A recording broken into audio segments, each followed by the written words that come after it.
Fraksi Partai Keadilan Sejahtera menolak dana APBN yang digunakan pemerintah untuk mendanai proyek kereta api cepat Jakarta-Bandung, sebagaimana bunyi Perpres terbaru yang dikeluarkan Presiden Joko Widodo, yakni Perpres 93 tahun 2021. Menurut Ketua Fraksi PKS DPR RI Jazuli Juwaini, ada 3 alasan yang melatar belakangi penolakan fraksi PKS.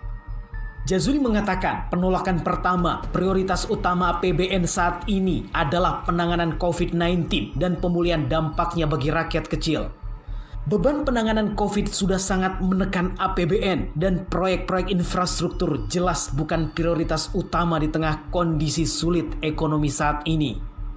Anggota Komisi 1 DPR RI ini menambahkan, faktor kedua penolakan fraksi PKS yakni bentuk inkonsistensi Presiden sendiri karena dulu mengatakan proyek ini murni investasi dan tidak menggunakan dana APBN, bahkan sekedar untuk jaminan semata. Konsistensi kebijakan ini penting apalagi menyangkut APBN yang merupakan hajat hidup orang banyak dan seluruh rakyat. Jazuli pun heran proyek kereta cepat sejak perencanaannya sudah menimbulkan polemik dan dinilai cacat oleh banyak pihak. Semestinya pemerintah menimbang hal itu, mengapa malah ditanggung APBN? Faktor ketiga yang membuat fraksi PKS menolak yakni adanya kesalahan kalkulasi investasi. Jika memang salah kalkulasi, mengapa jadi beban negara dan APBN? Ini berarti sudah jatuh tertimpa tangga.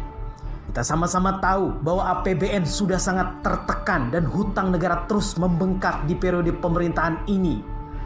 Jangan terus membebani APBN, makin tak sehat, nanti pun bisa menjadi kolaps. Warning ini pun tidak main-main. Dengan berkaca dari pengelolaan proyek kereta cepat ini, sangatlah wajar jika fraksi PKS mendesak evaluasi menyeluruh atas proyek-proyek infrastruktur. Apalagi proyek-proyek yang mangkrak hingga saat ini. Wajar juga jika fraksi PKS makin khawatir proyek Ibu Kota Negara (IKN) bisa bernasib sama dan akan membebani APBN secara besar-besaran.